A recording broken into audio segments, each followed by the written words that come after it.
hate my period. I hate the inconvenience of it. And I have hated it ever since I was 13 from my first blood. And my mother, bless her, she used to call it the curse. And so the curse would visit every month. And it was a curse because I called it a curse. So immediately when I was looking for ways of healing, I changed the name from curse to moon time. Now I call it my red tent time. And now, years on, I love my period. I love it because I love my cycle. I love how clever my body is. She goes through these cycles, and when I bleed, I take time out. And then if I take that time for me and I release and let go, not just the blood, but the emotions, the spiritual stuff, it's almost like a mini death. Then I die, and then I rebirth. And so it's just honoring this cycle is so empowering. Vanessa invited me to attend her Reclaim Reason and Ritual workshop, a workshop she holds over the period of a month, claiming to help women reconnect with their secret essence and heal core feminine wounds. I'm heading to this event where you kind of reconnect with your menstruation. There's a part of me that feels like a lot of this is like bullshit, and there's another part of me that's interested in knowing where this goes. I'm kind of interested to see if my relationship with my menstruation is going to change or not. But there's so many of these events now that you kind of don't know what is real and what is not real. So that's it. I'm ready. I have my mat. They also asked me to bring a picture of like the first time, like the age. So this is me.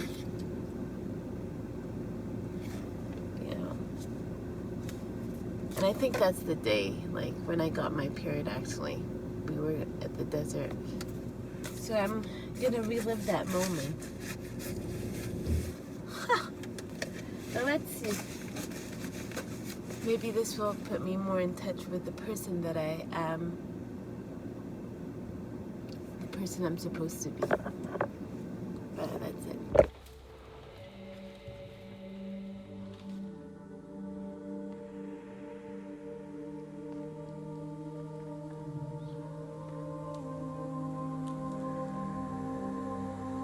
Thank you so much for being in this circle with me tonight. And the idea, the hope, the prayer is that this circle holds you and nourishes you and gives you exactly what you need right now, no more, no less.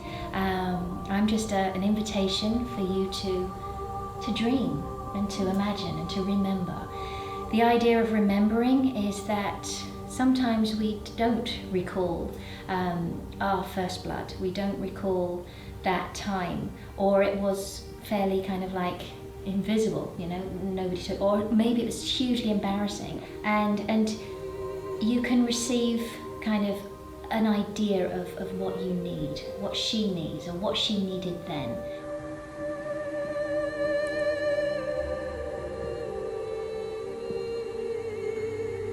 Just share your story. You can share either how you felt in your body, what the first blood, predominantly what the first blood was like, how people were around you, how you would like to be different. Maybe to this bit, let's start with what happened. What happened for you, your experience of your first blood, and share that. And then in that process of sharing, we do it in such a way that is really healing, because we do it in partners. And the person that was listening is going to ask permission to say, can I share your story with the circle? I need to put a few more pants on because you need to keep it in place. So kind of piled in pants, and then slowed into it, and then I'm waking up. So she felt like it was a very tough experience for her, and she felt very disconnected from her body. Knew about it, but didn't know about it. There was sort of this confusion hovering around what it was. Rebecca, can I tell your story? Yes. All right, so Rebecca got her first period when she was 13. There's such it's just such a nourishment to that. There's a healing, and it works.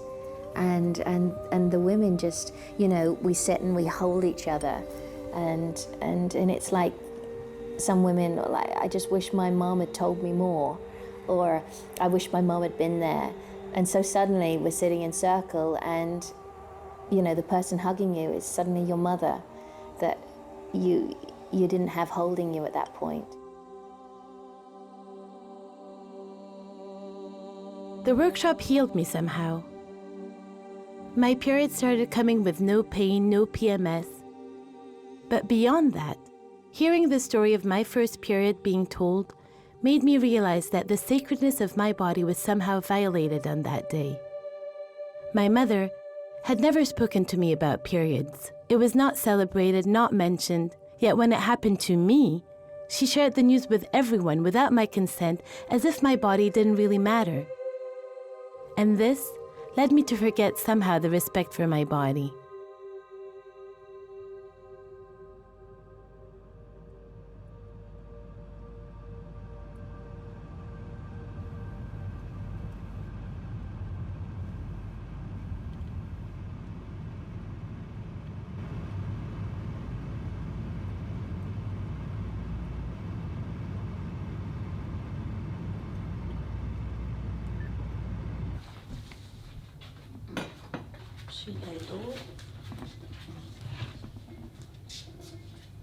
I had never spoken to my mother about my first period.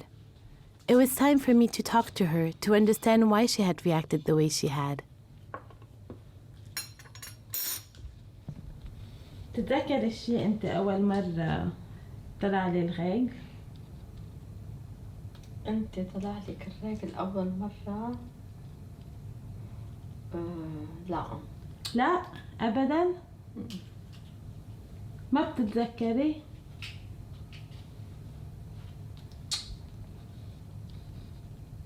كنا بالصحراء؟ يمكن ما قلت لك وقتها كنا بالصحراء. لا ما بتذكر أبداً. لا؟ طب بس أنت بتتذكري ما كنت أبداً حكيتيني عن الغيق. يعني بس أقولك إنه أنا أول مرة طلع لي الغيق comme vraiment c'était comme un gros traumatisme. Ce qui est encore plus traumatisant لإلي إنه بتذكر قلت لك ايه وطلبت منك انه قلت لك انه بونسان انه عم بقول لك بس لإلك ايه وقررت تخبري كل الناس وصاروا كل الناس يحكوني انه نيكول وجولي وتيتا يقولوا لي انه هي صرت مرة. ايه ما بتتذكري؟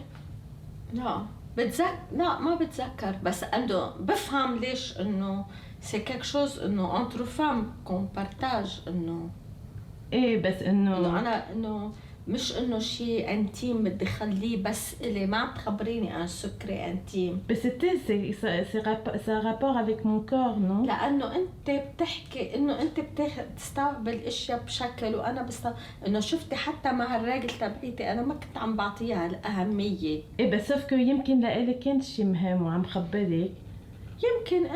يمكن بس انه انا بالنسبه إلي انه كان عندي غير بيرسبشن انه بالعكس كنت مبسوطه فيكي انه صرتي tu es devenue une femme عرفتي وانه je voulais partager cette nouvelle avec les personnes que j'aime qui sont les plus proches اللي هن امي واخواتي. بس لا اقولك حسيت حالي هالقد انه مستحيه comme humiliée comme j'avais vraiment un sens d'humiliation que j'ai porté انه انا بحس انه يمكن الرجل صار كم un rappel douloureux chaque mois يمكن لأن إنه صار أول شيء إنه ما حدا ما قال لي إنه عرفت أنا من الرجل من نورة لأن كان أول وحدة بس إنه ما فكرت إنه أنا رح تجيني وأنت ولا مرة حكيتيني فيها تتذكر أنت ولا مرة قلتي لي شيء عن الرجل ولا مرة خبرتيني. أي عمر إجتي؟ 12 سنة. j'avais 12 ans. ما يعني ما عندي ما بتذكر لا يمكن عم جرب فكر انه ليش ما حكيتك. اسكو انت كنت شيء انه تابو لإلك يمكن؟ لا يعني مش مثل امي. غريب بس بتعرفي عن جد كتير غريب لأن وقتها طلع لي الرجل فريمون حسيت إنه tout d'un coup إنه صرت مرة هيك حسيت إنه tout d'un coup وصار même ton regard لأن يمكن جمعة و 2 semaines après إنه قلت لي ليه يعني لازم صار بتذكر لا قلت لي البس سوتيان إنه لازم صار تلبسي سوتيان كان لابسة تيشيرت أخضر وقلت لي كان في ناس قاعدين إنه يمكن بابي أم شي بس vraiment ça m'avait vraiment ما بعرف ليه إنه هالقد ça m'a traumatisée. Tu n'étais pas contente de devenir femme? Non, pas du tout. Je voulais rester un enfant. أنا بالعكس وقت أنا أجيت انبسطت إنه رح صير كبيرة. بس أنا أبداً. أخذتها مثل ما أنا أخذتها، يعني مثل ما أنا كنت فكر إنه كنت انبسط. Vraiment الإحساس اللي كنت حس إنه بقرف. لا مش بقرف بس هو كلنا منفكر إنه هاي جاية مجية من جاية. شو جية؟ المجية هي هيدي الراجل اسمها المجية. هيك بيقولوا؟ ايه جاية من كلمة جاية. بس انت كنت تحسي انه جاية؟ ايه لاني ايه اكيد لانه انه سي ان سوسي تجوي تيابك، بتقعدي على الكنبية بتجويها، بتلبسي بنطلون بتبقحي، لانه كانت البروتكسيون منا كتير افيكاس مثل هلا هالايام. بقى سوفون كنا نحس حالنا امباراسي بس يبين انه عنا دم وهيك. Est-ce que tu penses que ta relation avec tes règles, tu as choisi comme quelque chose de négatif quelque part,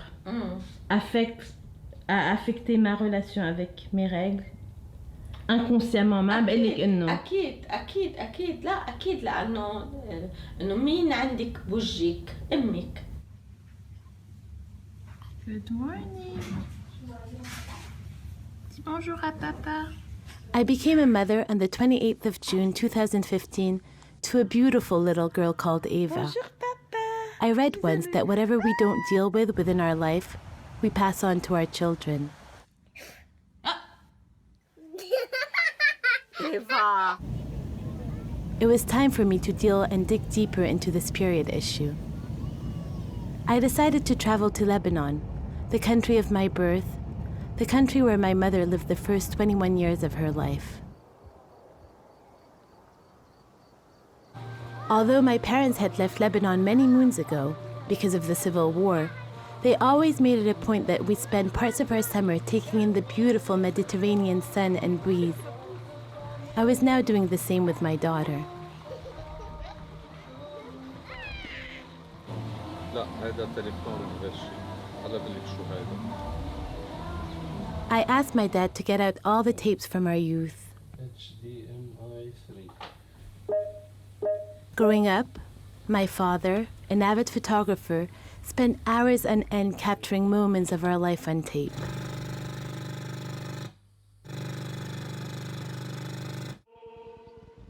My parents got married when my mom was 3 months shy of turning 21. The war in Lebanon had started 6 years back. I wonder what would make people under such circumstances get married, celebrate love when life itself can't be celebrated. They probably had hoped to live a long, happy, peaceful life in Lebanon, but because of the war, they moved to Saudi Arabia, where my mom got pregnant. She once told me that when she found out that she was pregnant, she was feeling so guilty to call her parents to tell them that she was carrying life as they were stuck in Lebanon fighting for theirs.